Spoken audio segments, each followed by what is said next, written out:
Hi, and welcome to From Many People's Strength, the podcast that covers Saskatchewan current events and politics. My name is Cory, and my pronouns are he and him. And my name is David. My pronouns are they and them, and I'm also okay with he and him. And we're joined by Sara Birrell. Thanks for joining us. Yeah, thanks for having me. I'm glad to be here. So, the reason that I wanted to have you on this podcast is because you also do a Saskatchewan podcast, and it's you kind of go more into the history than we do. We cover current events, but yeah, I thought there was a nice synchronicity. Is that a word? There. So I guess why don't you tell us about the show? Yeah. So I started the podcast about a month and a half ago.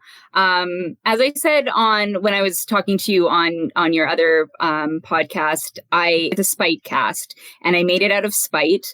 And a lot of anger about kind of the discourse that was going on around like the NDP and around the Sask Party and around Saskatchewan politics in general, where people were like really focused on this really narrow slice of time and this really narrow slice of history. And they kind of thought, you know, when they were looking back at the problems that we have right now, they're looking back and they're saying, okay, well, it's like the Sask Party, it's the last 15 years, or like maybe reaching back to the divine years, but really not looking back any further than that. And I thought the problems that we have right now are like entrenched problems. They are problems that have been around since we have had Saskatchewan.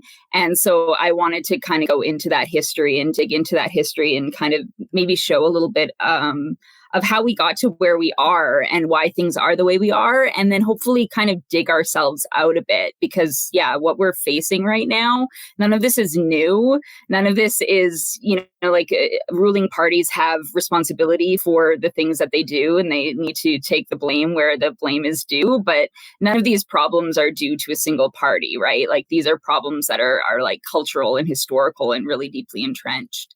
Yeah, that does seem to be something we see a lot. Is if you talk about farther back stories or situations, or you even try to keep the blame in politicians, say that politicians are doing this and that, you often get that tribal, and I'm not an anti-tribal person, right? But you get that, oh, well, it's the Conservatives and it's never the NDP, or it's never the Conservatives, it's only the NDP. So very narrow view. Yeah. And what I'm trying to point out kind of with the podcast is that it's like before the NDP existed, these problems existed. Before the Sask Party existed, these problems existed. You know, they're very long-standing problems. For sure. And you have 4 episodes out now? Yeah. The 4th episode came out on last Tuesday. Yeah, the first one, we talked about this on my other show, but the first one was about hunger or land, and then there was hunger used as a tool of control, and then there was a conversation about land back, and then there was spousal abuse was the most recent one. Yeah. And then the third one was an interview with Mike Goldhawk about land back. And so, yeah, the kind of, I think it developed sort of organically towards the one about, sexual and domestic violence and the status of women in the province, because a lot of the things that we have right now, I talked about in the first episode, you know, where women were not allowed to homestead, women were not supposed to have land, women were right from the beginning of Saskatchewan made really dependent on men. And I think that that's really influenced the way that we have developed as a province and as a culture. And so we have this strange type of feminism here that is really attracted to either upholding the patriarchy for women on the left, or that is really committed to like small business, mom and pop capitalism as a way of kind of gaining some sort of freedom and some sort of autonomy outside of men. So they're really the way that we deal with femininity here, I think, is rooted in that way that we initially talked about land and the way that land was allotted in the very beginning of the settlement of Saskatchewan. Yeah, it's really cool stuff to hear it broken down in the longer view. I really enjoy, and we will definitely include links in the show notes for people to find your show. I guess we kind of did it backwards. We talked about the show first, but what about a little bit about yourself? Yeah. So I have a background in journalism. I was formerly the editor of the Sask Dispatch, which is it's an anti-capitalist paper that comes out bi-monthly. It's the sister publication to Briar Patch magazine. And it looks at Saskatchewan news maybe from a different angle than other, mainstream outlets look at it. And I was formerly the news editor of the University of Regina Carillon. Some of the things that I've written about, the Saskatchewan stories that I've written about are, the police and developing, there's always been a talk about a citizen watchdog for the police. So I covered a story on that. I've written about, the crown corporations and the history of crowns and the impact that they have on us. I've written about the crisis in long-term care, which is something that happened, was happening for a long time before the pandemic, right? That the pandemic exacerbated an existing problem. That's kind of where my background is. I'm not working in journalism at the moment, but that's kind of where I'm coming from. First. And our first story about the pandemic is Advocates report says 38% of Sask children, youth surveyed, say that the pandemic has hurt their mental health. And the system needs more redesigning and more resources, according to Lisa Broda. That seems low, I'll be honest. If someone had asked me, I would have guessed a much higher number than that. For sure. And I think it's an interesting one because I think you have people on both sides of the great pandemic divide. Probably agree with that because you hear the anti-mask, anti-vax crowd constantly talking about mental health. I hope they continue to maintain that priority going forward because it seems like it's one of those things that never really concerned them prior to this pandemic. And the solutions they come up with tend not to be things like, hey, let's invest in mental health, but instead they are things like, oh, let's pretend there's no pandemic. But again, if you can get someone on board this idea that, hey, mental health is important. We've just gone through something traumatic. Hopefully this can be one of those things where we can say, hey, we can maybe disagree on whether we have to do it or not, but the reality is this is where we're at. So you might not think we should have had to do the lockdown or masks or whatnot, but we did. So you're really passionate about mental health. Come join us on the side of making it better. Yep.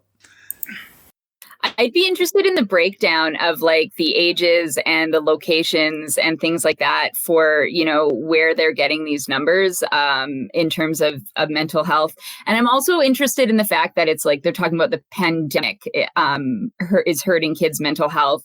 I'm sure that if we broadened that a little bit and we're hey, if we, how is climate change, how are these various other factors, you would see much higher numbers. So I'm interested in the narrowness of that focus. But I know in the beginning, I've thought a lot about in the beginning of the pandemic, kids were really kind of pushed aside. It was thought that the pandemic didn't affect them and that they wouldn't get sick. And if they did get sick, it would be very mild. We know that's not true. So we've gone from the beginning of them just kind of not really being important to the discourse to their schools being kind of battlegrounds over the discourse. And so it would be, interesting to see how that's changed over the past 2 years with their mental health. And I'd be interested in the kind of questions that they ask to get that answer, because I agree with you, David. I think 38% sounds extremely low. Yeah. And they break it down in the article a little bit on sort of a couple other areas. So 38% or 38.6% was reported depressive symptoms. But you have, and this is amongst kids grade 7 to grade 12 is the age gap they were. 500 participants, it says.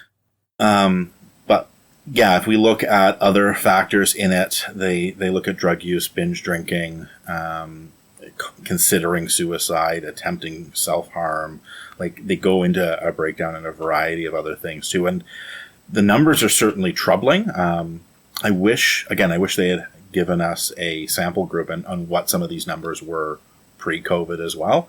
Because, like, again, 38% seems low, but again, I don't know what those numbers are normally like not during COVID. It's not a statistic I'm super versed on. Yeah. So, but the one of the that the article looks at is they speak to parents of a young person who took his own life in 2017, and again pre-pandemic, but talking about these problems pre-existed. What are you doing to fix the problem? What are steps? And trying to get connections within the government to try and listen to them on what they think are ways of fixing the problem, or at least telling them what's going to be done to fix the problem. So it's certainly not a new issue. And again, it seems to be one of those ones where all of the folks who seem to think that the pandemic was such a horrible thing for mental health, which I don't think anyone who's on the, hey, let's take health precautions side would disagree with that. Right. But then what are we doing about it seems to be a key element. And again, it just seems like the answer is nothing. Mm. The Advocate is calling for a few things here. A youth advisory councils to be implemented within the Ministry of Health and Health Authorities. Wait times for mental health and addiction services need to be decreased, and outreach-based mental health and addiction services need to be expanded. And recommends the funding of more mental health counselors and Indigenous elders and knowledge keepers in schools. So those seem like pretty good recommendations to me, but whether or not the provincial government will actually follow through with them, it's hard to say. Yeah, there's not a lot on the story that we can add to. I think it's pretty straightforward that there's tangible things that need to be done, and it just does come down to what's being done. It's also a huge one where there's a big economic divide on it. Again, we've talked, like, I'm privileged. I have a white-collar job with good health benefits. My kids, my oldest son in particular, has had some pretty severe mental health struggles over his life. But I have health coverage, so he can see a family doctor and get medication. He can see his therapist whenever he needs to. We book a regular appointment once a month. Plus, we can get in for emergencies if there are some. Like, it's really easy for someone who has access to employer paid for healthcare or has the wealth and resources to just pay for their own healthcare to get access to it. But I know as soon as you move away from that, wait times become 2, 3, 4, 6 months to get in to see a mental health care professional. And that's not even taking into account if you need to be specialized in dealing with youth mental health care, right? So you definitely, again, like anytime there's a crisis, it often ends up being exacerbated by the economic realities. And I think this is yet again another time where that occurs. 60%, almost 60% of Saskatchewan nurses considered leaving the profession in the past year, according to a survey.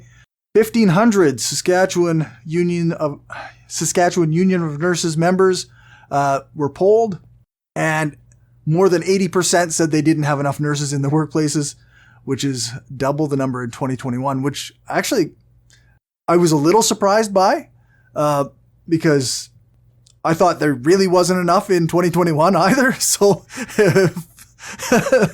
I guess. I think a big problem with it is that the things that they're doing, they have like a one-track idea of how to recruit nurses, which is just like money. Like, we'll just give them more money. We'll just pay like competitive wages or whatever. And it's like, well, no, you have people that are doing like really difficult and sometimes dangerous jobs. You have people that are doing jobs in isolation. Like, if you're a nurse way up in the north, like, you are isolated completely. And the government isn't really doing anything to address any of these other concerns, right? They're literally throwing money at a problem. And like, it's great to get paid well. It's great to get like a northern allowance if you live in the north. It's great to get a clothing allowance. It's great to get those kinds of things. But the cost of living in those areas is so high.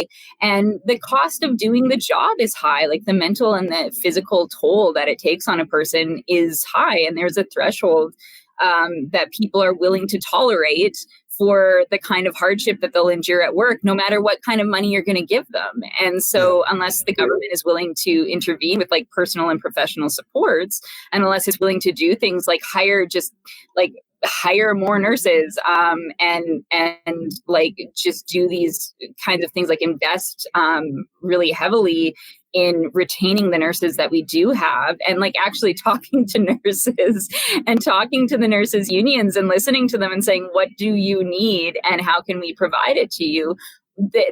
We're just going to keep hemorrhaging them. And then the more that you hemorrhage nurses, the more they leave, right? Because then the harder the job gets, right? Like it's a constant feedback loop. So unless you're willing to do something, like to really invest beyond just like throwing cash at a problem, you're not going to solve it. And anyone who's worked in human resources, whether it be recruitment or other aspects, who's looking at things like retention numbers and recruitment numbers, will say time and time again, when you look at retention, financial compensation is actually really far down the list of reasons why people leave for another job. Depending on sort of where you're at, usually when ranking things, it's sometimes doesn't even make the top 10, but it never makes the top 5 as far as why, on average, people will leave a job. It is things like the workplace environment, feeling appreciated, my manager. Like those are always at the top of the list for why people leave jobs. And it's exactly right. It's just throwing cash at that doesn't fix it.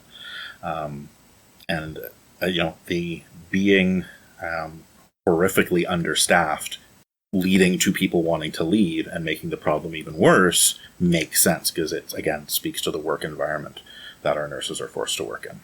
I thought there was, early in the pandemic, I thought as much as I disagree with the decisions that Jason Kenney makes, I thought he made a good call, or when they started saying, we will pay for your tuition for new nurses to go to school and take those courses. Like that made sense to me as a policy. And it seems like something that maybe Saskatchewan should consider. I think Saskatchewan should definitely consider paying tuition for healthcare providers. I do think, though, like there's a cautionary tale out of Quebec where early on they were trying to staff the long-term care facilities, and they gave people financial incentives, and they said, we'll pay for your schooling. And so people wanted the financial incentive and they wanted a job, right? They wanted a job at a time when jobs were hard to come by. But a lot of them found that they were not up to that kind of work, right? Like it's a very specialized kind of work. It's a very difficult kind of work. It requires a very specific kind of person. So it's also like you can recruit people that way, but you can't necessarily retain people that way. Yeah, fair. And an ongoing issue, again, that goes back well before this, is we have this weird dichotomy in the country as a whole, but in the province specifically, of being really good at bringing people to Canada who have certain credentials that we're really eager to get here, and then not acknowledging those credentials once they're here. So we have this weird phenomenon of actively bringing nurses to Saskatchewan, like going to other countries and like making immigration significantly easier. And we've talked about this before. I'm an open borders person. I think immigration should be, if you want to come, we let you come. But we don't live in that world. So again, we're making immigration really, really easy for nurses in other countries to come here, incentivizing them to come here. And then they get here and they are forced to work a retail job for 3 years until they can get their credentials acknowledged, if ever, because we then make them pay to try and get their credentials acknowledged and dehumanize them during that process and make them feel less than and tell them, oh, no, your credentials actually suck and they're not good. And, your healthcare system in where you came from isn't nearly as good as the Canadian one. So we're going to basically make you go through the same amount of work that a Canadian with a high school diploma has to go through in order to get credentialed in whatever field it is. And again, nursing happens to be the one we're talking about now, but it's across a wide variety of fields. And then we go, well, what's the solution? And like, of course, that's not going to be how you bring over credentialed specialists from other places. Again, money is part of it, but treat someone with dignity and respect, acknowledge the training that they have. And to the point about that Quebec phenomenon of it brought in a bunch of people who then get into the job and realize they hate the job, even if there are technical things that are different from one country to another, even if there are procedural things or structural things that are different, and again, I'm not even saying better or worse. I think as a Canadian, we all want to be proud of how great Canadian healthcare is, but let's not even take better or worse. We know that it's going to be different. Forms will be different. Various things are different. But even take better or worse off the table, like, don't go around telling people that they suck while you're trying to get them into that. Again, put processes in place to make it easier, simpler, faster, so that if someone comes to Canada because we have a nurse shortage and they are coming here to be a nurse, let them be a nurse quickly, as opposed to making them work a job they don't want to do for 4 years. Saskatchewan is going to make its own decision on fourth COVID dose. This came out on April 5th, and it said it could be another week or so before the government of Saskatchewan decides whether or not to offer fourth doses of COVID-19 vaccines. And so that makes today the 10th. That's 5 days. We should know in a couple days, right? Maybe. I don't like to, when people talk about like saying, oh, the government is like incompetent or the right is incompetent, like I really push back against that, because they're doing these things intentionally, right? Like they make their decisions intentionally.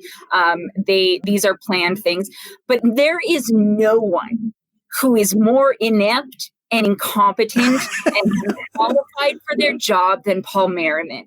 I cannot, it is unbelievable that man is in the position that he's in and that he has held the position throughout this entire pandemic. It's unbearable to me. And like I said, I tend to think that the right gets away with a lot because people say, well, they're incompetent, and they're actually very competent and it's very intentional, but the man does not know what he's doing. And as far as like the fourth dose goes, I'm sorry. Yeah, I don't even have words for how angry this response makes me. That's fair. Yeah. Well, and what drives me nuts about it is you have this government that keeps doing things like say, we're going to listen to the experts while blatantly not listening to the experts. Like, I don't know. I don't know what the proper timing is for a fourth dose. I am Johnny Vaccines a lot. I'm a passionate believer in vaccines, but I'm also not an immunologist. So, I don't know what the proper schedule is. But, the article itself talks about, here are the recommendations that are being made. And the government says, we'll wait to hear what the recommendations are. No, that's not what you're doing. You've been told the recommendations, and you're saying you're going to wait a week and make a decision on your own. But, those two statements are incongruous, right? Anyways, it is... I share Sarah's frustration. They nailed that one very well. Yeah. Yeah, I don't have anything I can add, really. It's just... more Sask Party being Sask Party. The decisions just don't make sense, right? Like they just like it's so incoherent. The policy is so incoherent that even like when you try to like track it down ideological lines, like why would they make this decision based on their ideology? Like it often doesn't even make sense, right? Like you can't even track it to any kind of like underlying ideological sense. It's just mind-boggling. Yeah, what's the joke about conservatives and consistency?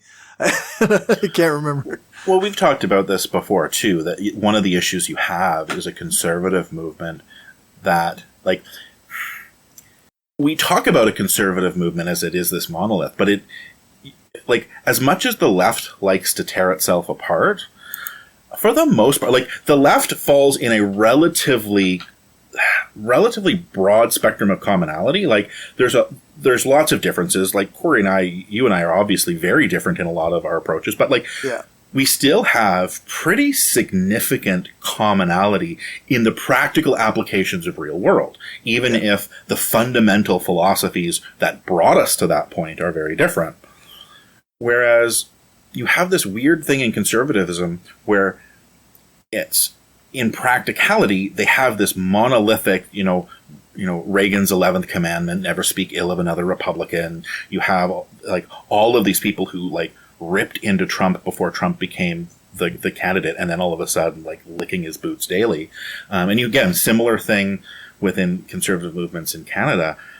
But ideologically, like you have this libertarian streak, and then you have this traditionalist conservative streak, and like those can't be more different from each other. Like traditionalist Tory conservatism is very patriarchal. It's top down. It's lead from authority. It's trusting authority. Trust the cops. Trust the government, but trust it in a very like where we know best. And then you have this libertarian streak that is the complete and total opposite of that.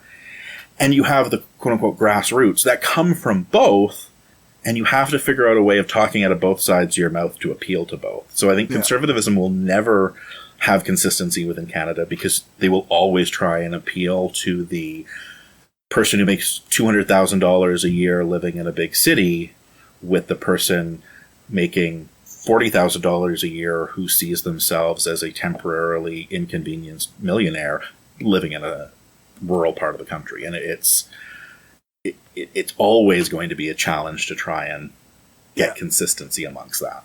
And I think you see that within the COVID responses, they try and be both. They've tried to appeal to the corporate who want, like, the big business corporate interests want people vaccinated and masking. They may want the economy opening up quicker than healthcare would say, but like, the businesses, the corporate Canada wants everyone vaccinated. They want a lot of the healthcare restrictions. So how do you appeal to them, and how do you appeal to actually implementing strong, centralized healthcare directives while also appealing to the part of your base that hates that? So, yeah, it's tough. I apologize to our Saskatoon listeners for focusing so much on Regina. We do tend to do that a little bit more than we focus on Saskatoon, but this is from the Regina City Council. They say it's vitally important for the city of Regina to conduct a review of the current whistleblower policy because they need to protect employees from any potential retribution that could come from submitting a complaint. And they unanimously passed a motion that will direct the internal and external auditor to review the current policy. So, it's like one of the rare moments where they unanimously agree on something. Yeah, they've been really fragmented. And I was kind of surprised that they came down unanimously on this one. I keep thinking of the one that Dan LeBlanc brought forward about just like being respectful to like, a motion to be respectful to city workers, and like that couldn't pass. So I was like kind of pleasantly surprised that this one managed to get the vote. Yeah, for sure. We have, I don't know how much else there is to actually say about the policy. It's just a review right now of what's going on.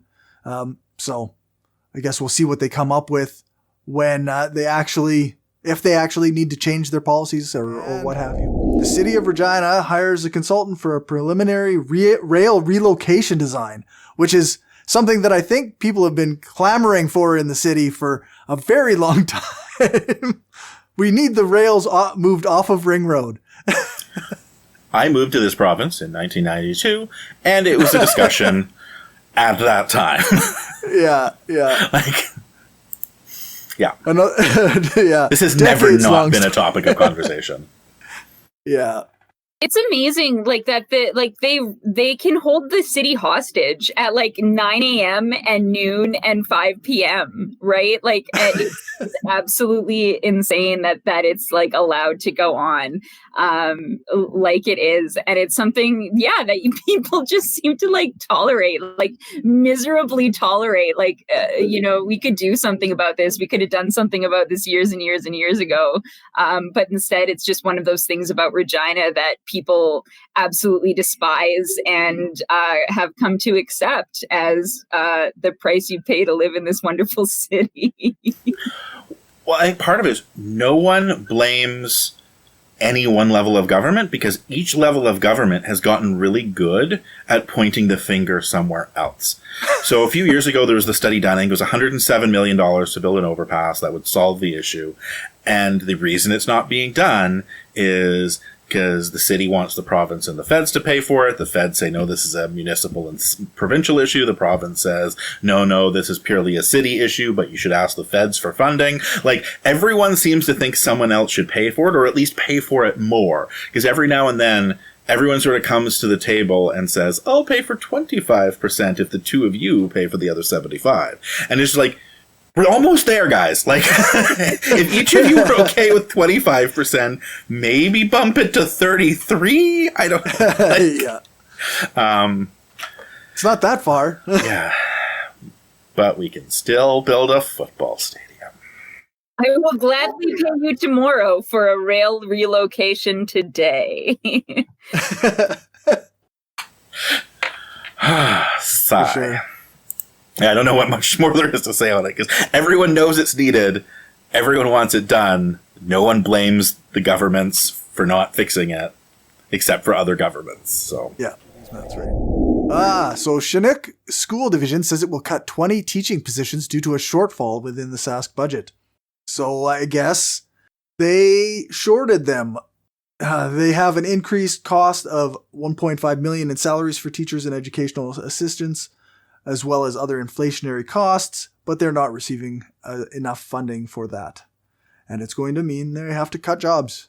So, This doesn't make sense to me. It doesn't make sense to me how you have a shortfall and so you don't pay for more education. Like it just like it doesn't, I don't understand. And like somebody could sit down and explain to me, but like, I don't fundamentally understand how you cannot have enough money to pay for children's education. And I think when we think about like kids' mental health, like they're going into schools with overcrowded, like I went to school a very long time ago, public school a very long time ago. And like, we would have 30 kids in a class, and that's not an acceptable, like 30 kids to one teacher ratio, and things haven't gotten better since then. And so I really don't understand how kids are supposed to learn. I don't understand how kids are supposed to be mentally well. I don't understand how teachers are supposed to be able to do their jobs effectively under these kinds of circumstances. And I don't understand why teachers aren't just working to rule. But that's not my business. Well, and arguably things have gotten not just not better, but worse, because we had 30 kids in a class when I was in school as well.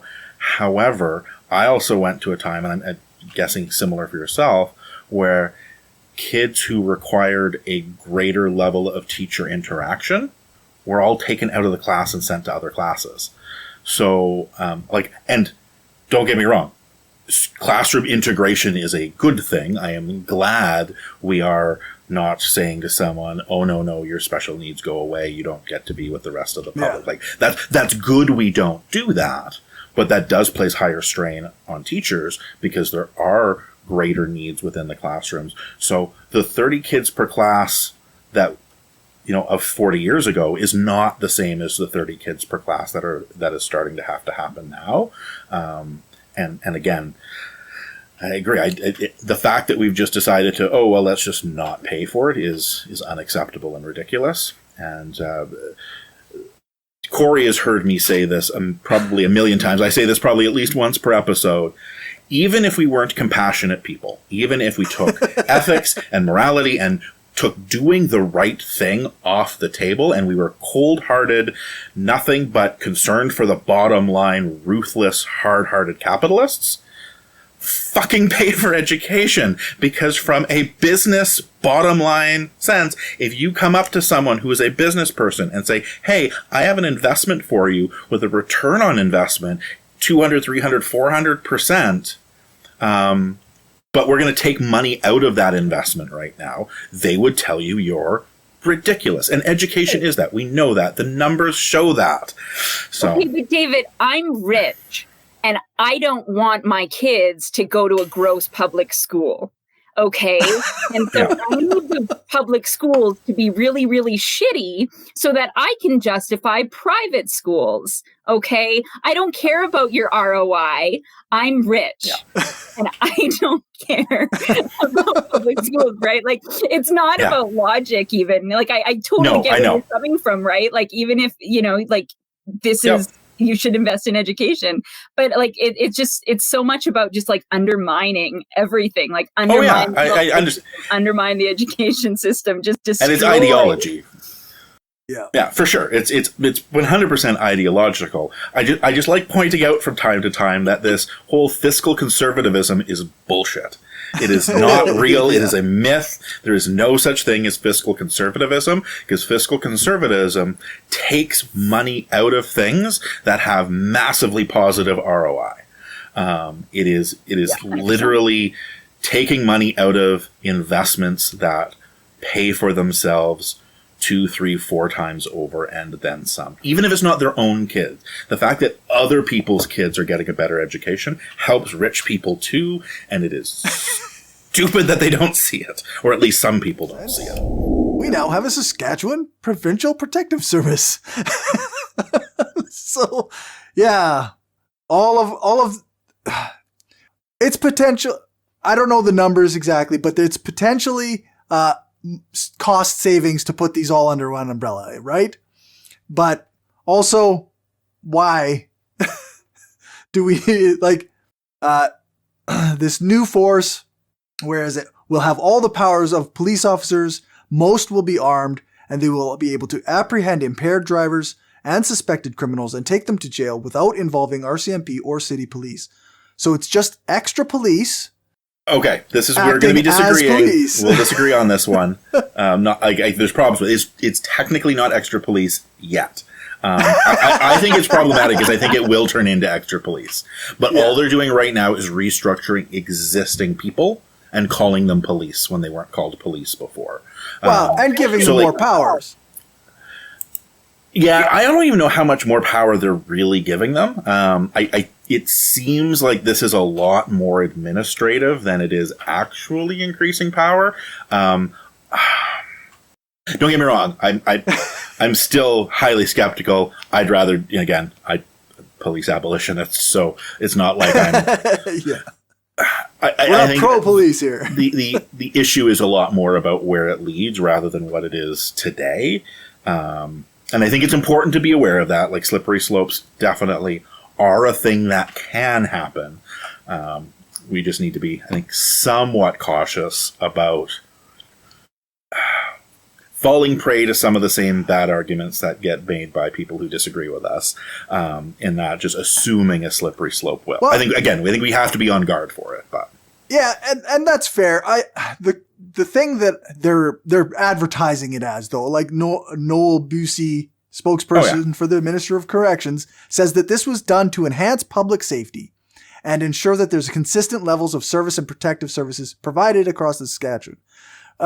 So how do they do that if it's not more police, right? Like, Oh, he's lying, though, is the key. That's fair. Yeah, no, Like, he's lying in a way that makes it seem shittier to people on the left and more palatable to people on the right. It's a bunch of bureaucrats doing a bunch of bureaucratic shit. Police services, but not replace police services. And what? But my favorite paragraph from this story, and one that I really love, Saskatchewan briefly had a provincial police force a century ago after RCMP became too busy with World War I homeland security. That force was disbanded in 1928 because it was too expensive. It was half the size of the new provincial force, which comes with a $54 million budget.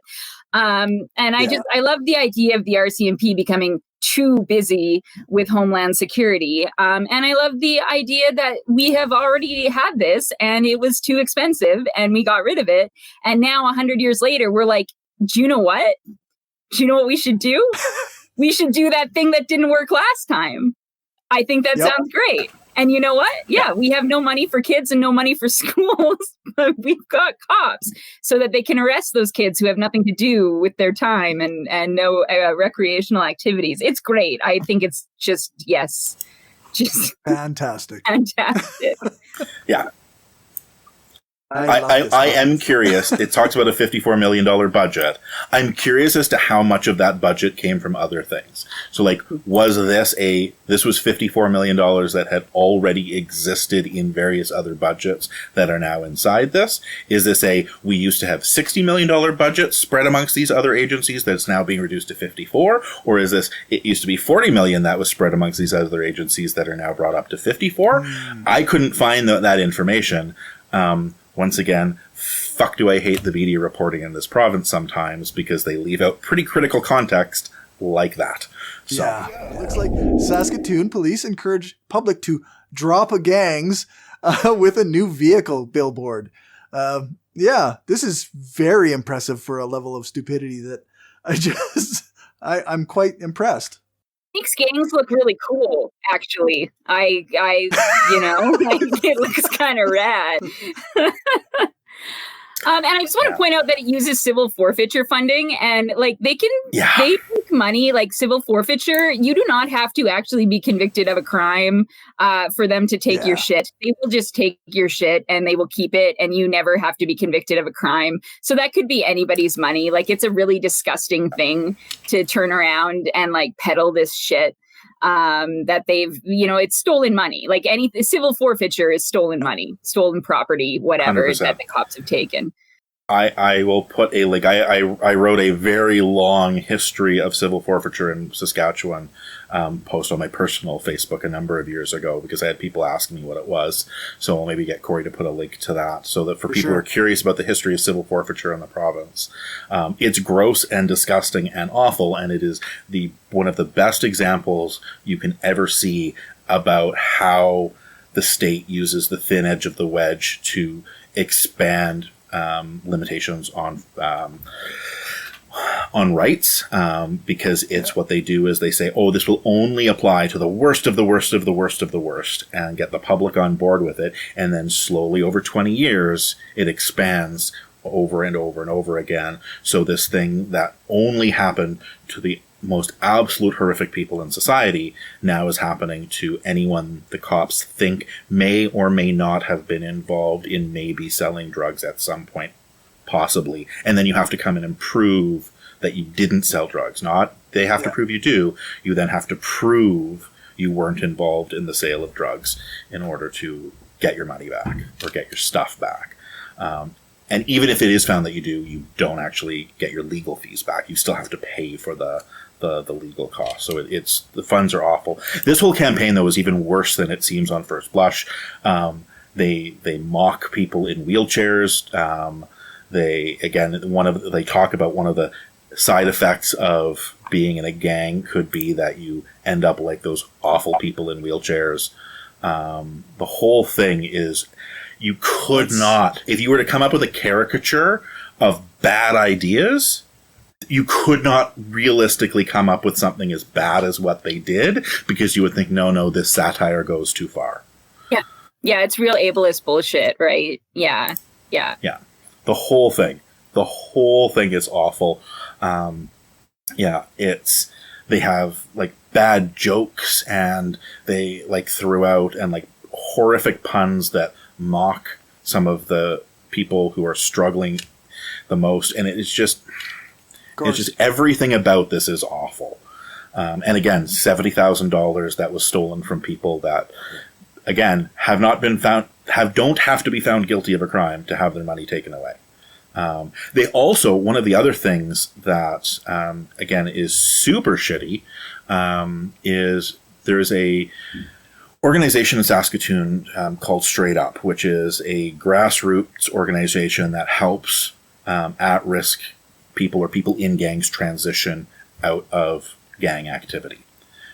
They are in absolutely no way, shape, or form affiliated with this, but the cops are still pretending like they are. So they include links to the organization on this new web page. They're making it seem like they're endorsed by this organization. And then the organization, again, has to be cautious on how they're saying it, but is then coming in and being like, I think there's an opportunity to overlap, but this isn't really a space that we're participating in with the police. And like, again, it's just they basically have come out and said, no, we're not involved in this. And the cops are still just going, no, we're going to put their link on our website and act like they're supporting us. So every single paragraph of that article is worse than the one before it. And this is a relatively neutral article about it. If you come to some of the more pointed websites, and I didn't, because again, I try and not just stick with websites that agree with me. But yeah, it goes into even more awful things to this program. It is unbelievably bad. The Sask Liquor and Gaming Association was hacked in December. And about 2 weeks after they were hacked, they let employees know that their personal data might be leaked and to do whatever security things you have to do. And then they have not, until the hackers asked, actually talked to CBC, the SLGA did not speak to any of the businesses that were hacked with any of the information. So 3 months later, they did not have any information from the government, like Minha's Brewery, various other liquor sellers. Yeah. Because they should have figured it out on their own. Was that not the rationale? Right. Yeah, that they should have figured it out on their own. So they didn't need to inform them. Yeah, that's right. Why would you tell them unless they've already experienced some level of fraud where they've lost money and then they can figure it out? Why prevent anything? Yeah, why? Very silly. In the one, they talk about how they're dealing with the information breach, which is, as far as I could tell, they're not. They're not really doing anything. They did say they're not negotiating with the hacker, which I don't know what does that leave you with, unless you know who it is. I don't know. Yeah, and I don't necessarily blame them for the hack in the first place, right? Sure. Again, there are, places get robbed, and whether it's robbed physically or technologically, I'm not going to blame the liquor store for someone robbing a liquor store, right? But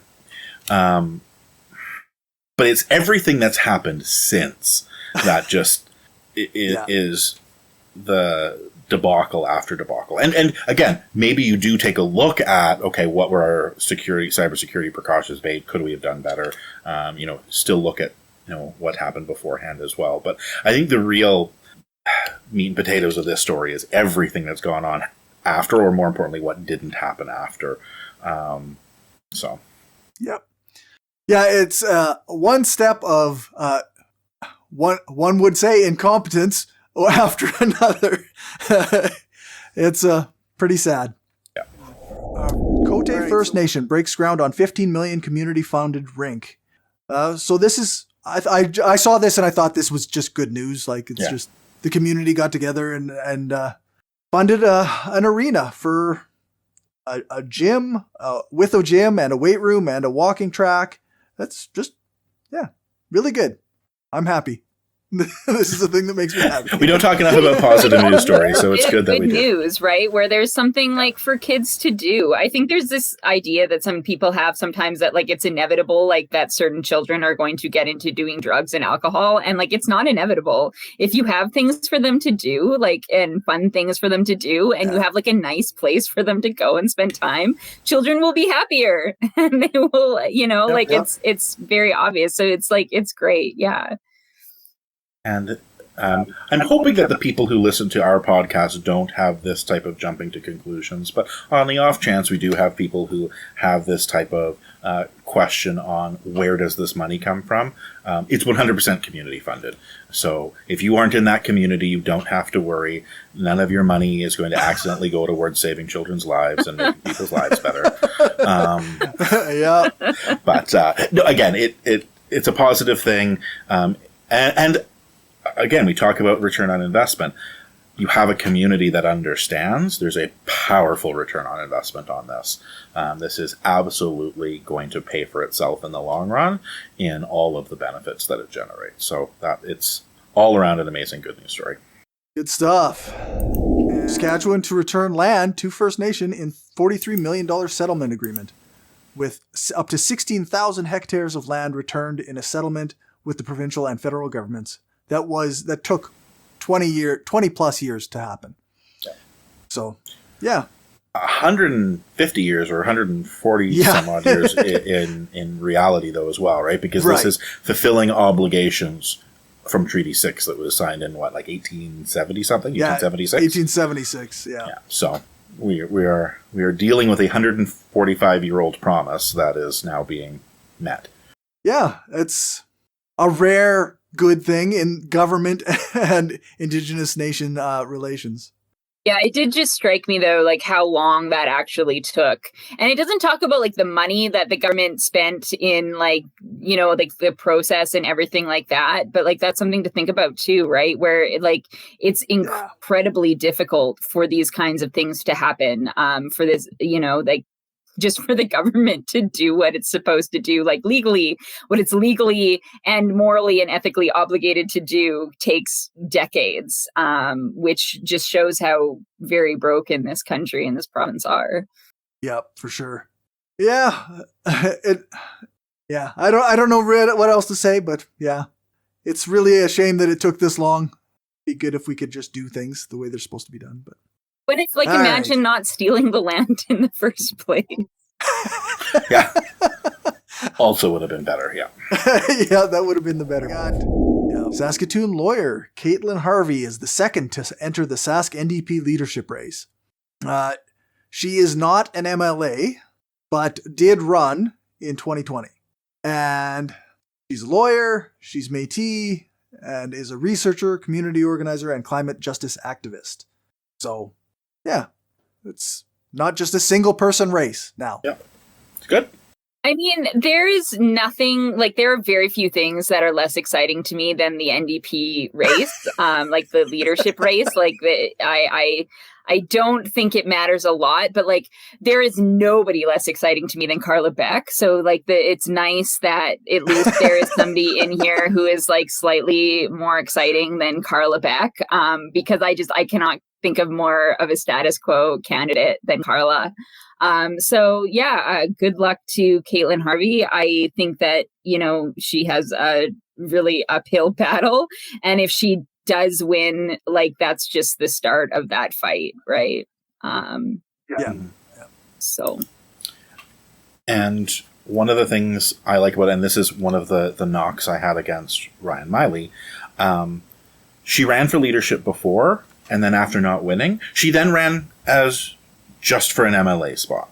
I think one of my criticisms of Miley was the fact that he ran for leadership in the past, then didn't run to be just an MLA. He was only interested in being in government if he could be the leader.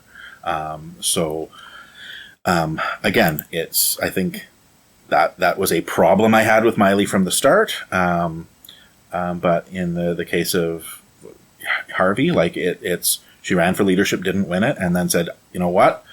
I'm even if I can't be leader, I still want to, play a role. I still want to try and get a seat. Ran unsuccessfully, lost to Ken Cheveldayoff by 3,900 votes. So lost to a cabinet minister by not a blowout. So like that's again speaks positively. I agree. I think it's a bit of an uphill battle. I think Carla Beck is going to have a heck of a lot more name recognition. You and I talked about, Cory and I have talked about this in past shows, that I think it may be more of a coronation for Carla Beck, but which, I think having a little bit of competition won't hurt. So maybe make things more exciting. And I agree that it's not the most exciting race. I think as dull as Carla is, still more exciting than every single leader we've had since Roy Romano.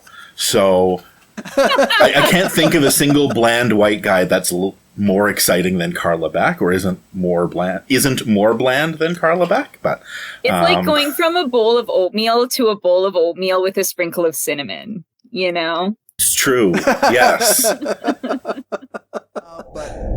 Sara, where can people find you and your content? They can find me on Twitter at Birlios, BIRLIOS, and they can find my writing at saskdispatch.com, at the Carillon, at Passage and Media Co-op, and they can find a podcast I recorded on long-term care at the Work in the West podcast series. And then, my podcast is called Unmaking Saskatchewan, and there's a link to it in the bio of my Twitter feed. Great. You can find us at anchor.fm/frommanypeoples. Our Twitter is at skpoliticspod. You can find us on Facebook at facebook.com/frommanypeoplesstrengthpod. I included this now because our show notes are always on my WordPress, which is skepticalleftistpod.wordpress.com. Our email is frommanypeoples@gmail.com. And if you want to support the show, you can do that at buymeacoffee.com/frommanypeoples. Thank you so much for your time, Sara. Yeah, thanks for having me. It was great. And thank you, David, for joining us this evening. Thank you, Cory. And again, I'll add my thanks to Cory's, and thank you, Sara. And again, Cory, I say it every week, or every 2 weeks, I guess. You do so much work with the tech and the splicing and the editing. I take my hat off to you on the time and energy you invest in making this listenable to people. So I appreciate the work you do for that. So thank you. Bet. All right. Well, have a good night. Take care, everyone. Yeah, have a good evening.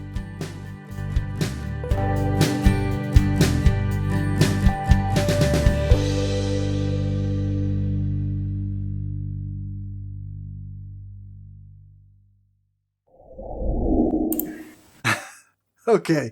So I didn't see this one in our notes. This must be an article that's... I added this one because we talked about we don't talk enough about Saskatoon, and you had a category in our topics of dumbest shit ever. So I figure kill two birds with one stone, because I think this is even dumber than the last story. Yeah, it looks like Saskatoon.